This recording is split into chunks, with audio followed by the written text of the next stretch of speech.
ઓમ શ્રી ગણેશાય નમઃ. જય શ્રી કૃષ્ણ મિત્રો. એકાદશી પારણાની કથા છે. 7 ભાભી અને એક નણંદની આ વાર્તા છે એકાદશીના પારણાની. ખૂબ સુંદર કથા છે મિત્રો, તમને ખૂબ જ ગમશે. અને જો વિડીયો તમને સારો લાગે, વાર્તા પસંદ આવે તો લાઈક કરજો, શેર કરજો, આ ચેનલને સબસ્ક્રાઈબ પણ મિત્રો જરૂર કરી દેજો. એક નાના એવા ગામમાં એક ખેડૂત તેની પત્ની સાથે રહેતા હતા. તેને 7 દીકરા અને એક દીકરી હતી. ખેડૂત પાસે બહુ બધી જમીન હતી, તો એ જમીનમાં તે ખેતરમાં પાક ઉગાડે અને પછી એના જે પૈસા આવે એ પાકના, એનાથી પરિવારનું ભરણ પોષણ થતું. એ એના આવકનો સ્ત્રોત હતો. ખેડૂતના દીકરા અને દીકરી બહુ સંસ્કારી હતા. ખેડૂત પણ બહુ સીધો, દયાળુ હતો અને તેની પત્ની પણ સારા ધાર્મિક વૃત્તિની, સારા સ્વભાવની હતી. પૂજા પાઠ કરવા વાળી, હંમેશા એકાદશીના વ્રત કરતી હતી. ધીરે ધીરે સમય વીત્યો અને ખેડૂતના દીકરા અને દીકરી ધીરે ધીરે મોટા થયા. હવે ખેડૂતે તેના 7 દીકરાના લગ્ન કરાવી દીધા અને તેની દીકરી હતી તેના પણ તેને સારું ઘર જોઈને લગ્ન કરાવી દીધા. કહેવાય છે ને કે માતા પિતા સદાય કોઈના નથી રહેતા. આમ ધીરે ધીરે સમય વીત્યો એટલે ખેડૂત અને તેની પત્ની દેવલોક સિધાવી ગયા. હવે 7 ભાઈ સંયુક્ત પરિવારમાં રહેતા હતા અને ખેતી કરતા હતા. પરિવારમાં એકતા હતી, ખૂબ પ્રેમ હતો ભાઈઓ ભાઈઓ વચ્ચે. 7 ભાઈ મળીને તેની ખેતીવાડી સારી રીતે સંભાળતા હતા. બહેન પણ સાસરે સુખી હતી, ત્યાં કોઈ જાતની કમી ન હતી. સાસુ સસરાની સેવા પણ એ બહુ કરતી અને સારી રીતે ગૃહસ્થીને એને સંભાળ્યું હતું. 7 ભાઈ પણ એની બહેનને બહુ જ પ્રેમ કરતા હતા. 7 ભાઈ જે ખેતીનું કામ કરતા હતા તેનું જીવન સુખીથી ચાલતું હતું. એક સમયની એક વારની વાત છે. શિયાળાના દિવસો હતા. ખેતરમાં શેરડી, ઘઉં, વટાણા, રાઈ નો પાક એમણે ઉગાડ્યો હતો. આ પાક ઊભા હતા. ઘરમાં વહુના કામ પણ ઘણા હતા.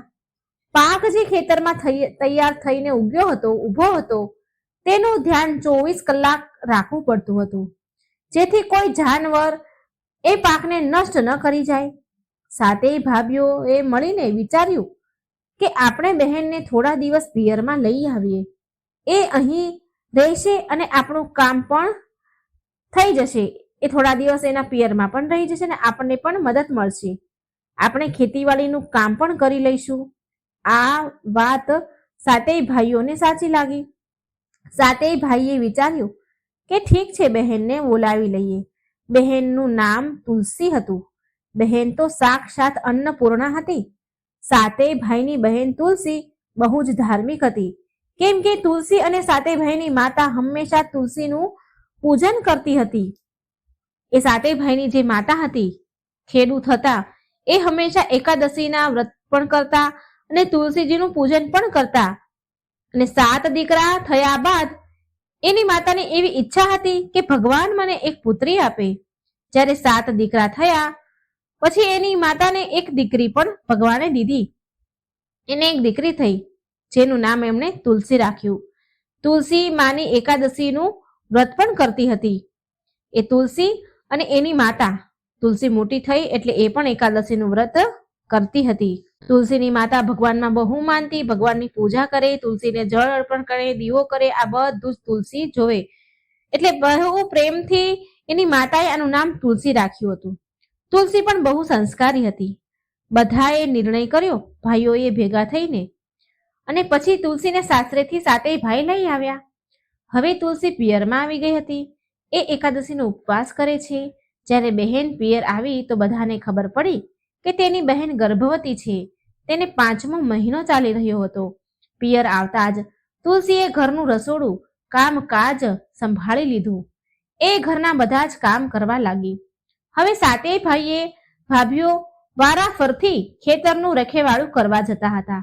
ખેતરમાં કામ પણ ઘણું હતું, માટે તુલસી ઘરે રહીને કચરા પોતા, કપડાં ધોવા, વાસણ, જમવાનું બનાવવું દરેક કામ કરતી અને તેના ભાઈના છોકરાઓ જે હતા, ભત્રીજા ભત્રીજી, એની પણ સંભાળ રાખતી.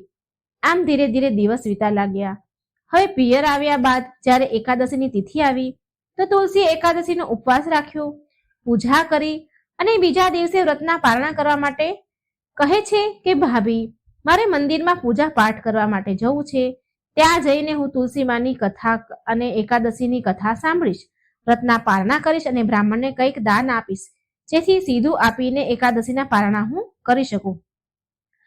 પરંતુ એની પાસે પહેરવા માટે જરીવાળી ગોટાવાળી સાડી ન હતી, સારી સાડી ન હતી.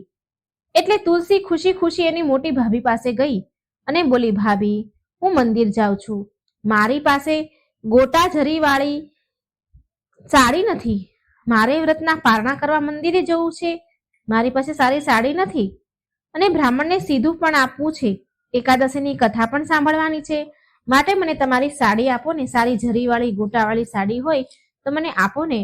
તેની મોટી ભાભી બોલી, મારી પાસે ગોટા જરીવાળી સાડી તો છે, પણ બહુ મોંઘી છે. ભાભીએ સાડી આપવાની ના કહી અને બોલી, મારી પાસે તો આ એક જ સાડી છે જે મને મારા ભાઈએ આપી છે, તમે કોઈ બીજી પાસેથી માંગી લો. એટલે તુલસી બોલી, ઠીક છે. ઉદાસ થઈને તુલસી બીજા નંબરની ભાભી પાસે ગઈ અને બોલી, ભાભી, મારે મંદિરે જવું છે, મારી પાસે જરીવાળી સાડી નથી, જો તમારી પાસે હોય તો મને આપો ને.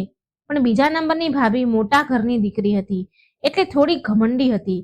તેને તેની નણંદને ધૂતકારી દીધી અને બોલી, ભિખારીની જેમ સાડી માંગવા આવી ગઈ, શું આ ઘરમાં માત્ર હું જ દેખાઉં છું તને, જે હર કોઈ માંગવા અહીં આવી જાય છે? તારે બીજા પણ ભાભીઓ છે, એની પાસે જઈને કેમ નથી માંગતી? જા, એની પાસે જા અને સાડી માંગ. તુલસી એના બીજા નંબરની ભાભી પાસેથી આવા કડવા વચન સાંભળીને બિચારી ઉદાસ થઈ ગઈ, ચૂપ થઈ ગઈ અને ઉદાસ થઈને તેની ભાભીએ જે સાડી આપવાની ના કહી દીધી એટલે એનું મન પડી ગયું, ઉદાસ થઈ ગયું અને એ વારાફરતી બીજી ભાભીઓ પાસે પણ સાડી માંગવા જાય છે કે જેથી એ સારી સાડી પહેરીને વ્રતના પારણા કરવા મંદિરે જાય અને પૂજા કરી શકે અને બ્રાહ્મણને સીધું આપી શકે. આમ તુલસી એક એક કરીને 6 ભાભી પાસે સાડી માંગવા માટે ગઈ, પણ કોઈએ સાડી આપી નહીં. એટલે ઉદાસ થઈને એ મનમાં ને મનમાં ઉદાસ મનથી બોલે છે, વિચારે છે કે જો 6 ભાભીઓએ મને સાડી ન આપી, 6 ભાભીઓ મોટા ઘરની પૈસાવાળા ઘરની દીકરી છે, તેના ઘરે કોઈ જાતની કમી નથી, જો એણે મને જરીવાળી સાડી પહેરવા ન આપી તો આ બિચારી નાની 7મી ભાભી છે, એ તો બિચારા ગરીબ ઘરની છે, મા બાપ વગરની છે, તો એની પાસે ક્યાંથી સાડી હશે જરીવાળી? મોંઘી સાડી સારી એની પાસે ક્યાંથી હોય? એટલામાં 7મી ભાભી ખેતરમાં કામ કરવા ગઈ હતી, તો એ પાછી આવી તો તેણે જોયું કે તુલસી નણંદ, જે એની નણંદ છે, તે ઉદાસ થઈને ઓસરીને કિનારે બેઠી છે અને બોલ્યા. એ 7મી ભાભી બોલી, બહેન, શું વાત છે, તમે આટલા ઉદાસ કેમ છો? જ્યારે ઉદાસીનું કારણ પૂછ્યું તો તુલસીએ બધી વાત કરી કે ભાભી, હું એકાદશીના પારણા કરવા માટે મંદિર જવાની છું, પણ બધી ભાભીઓએ મને સાડી આપવાની ના કહી દીધી. બધી વાત સાંભળી 7મી નાની ભાભી બોલી, એ બહુ દયાળુ હતી. એ બોલી, કઈ વાંધો નહીં બેન, આમાં ઉદાસ થવાની શું વાત છે, તમે મારી સાડી પહેરી લો, મારી પાસે જરીવાળી સાડી છે. આ સાંભળી બહેન તુલસી ખુશ થઈ ગઈ કે 6 ભાભીઓએ તો સાડી આપવાની ના કહી, પણ આ 7મી ભાભીએ મને પહેરવા સાડી આપશે. પછી 7મી ભાભી એના રૂમમાં ગઈ અને જરી ગોટાવાળી સાડી હતી, લાલ કલરની સાડી લાવી અને તેને તેની નણંદ તુલસીને આપી.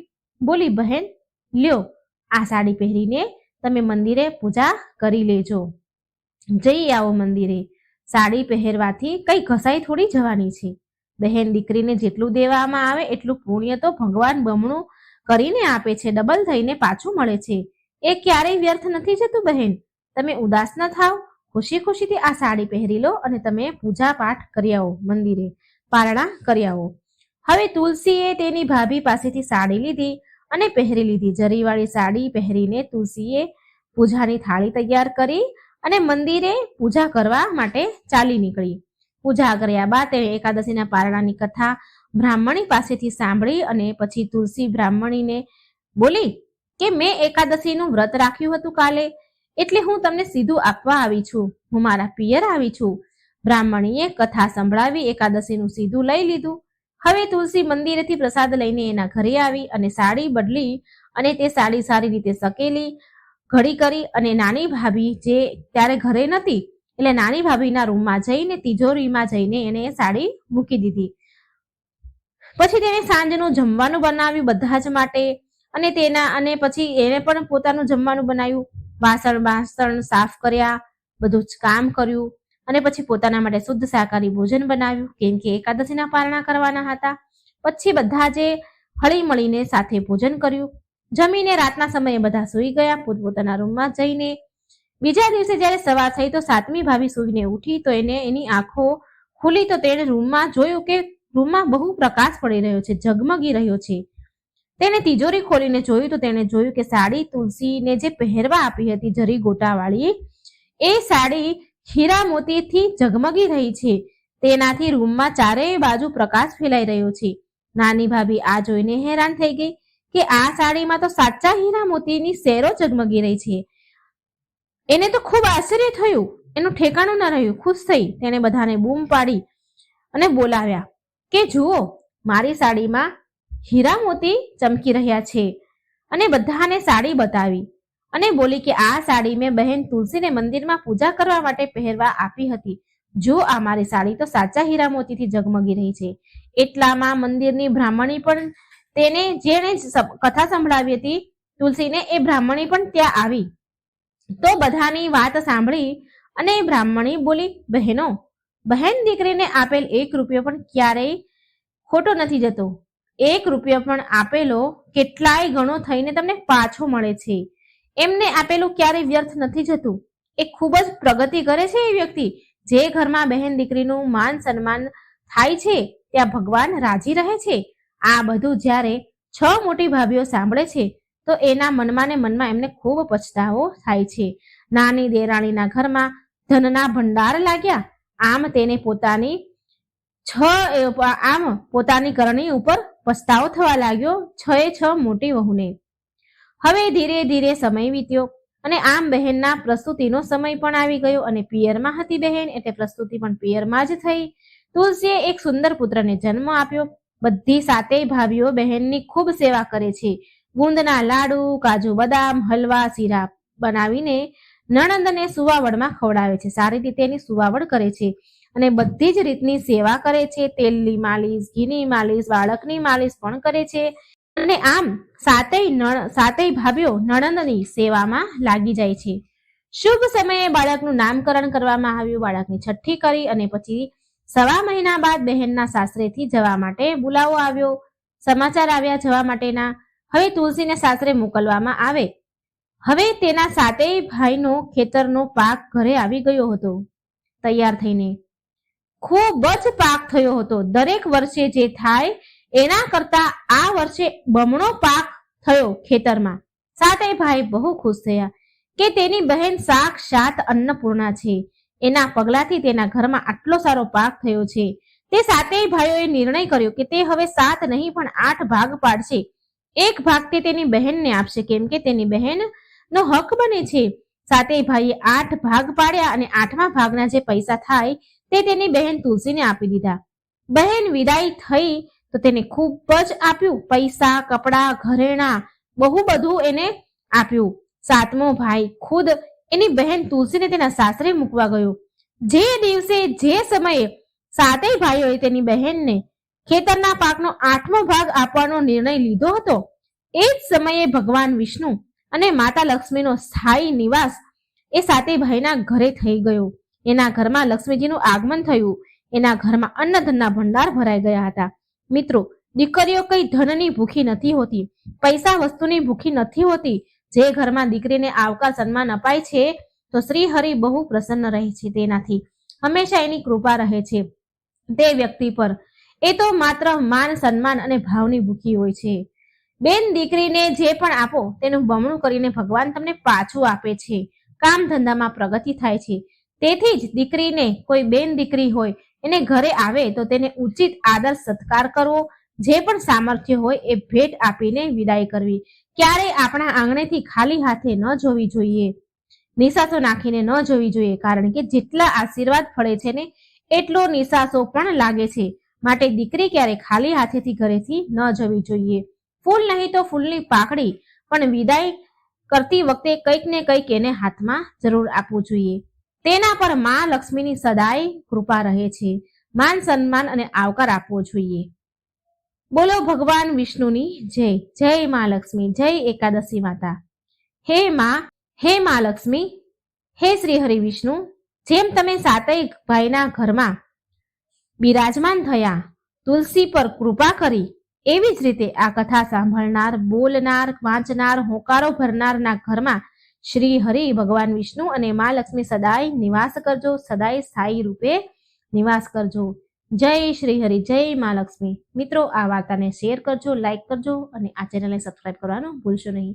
જય શ્રી કૃષ્ણ. રાધે રાધે. Thank you.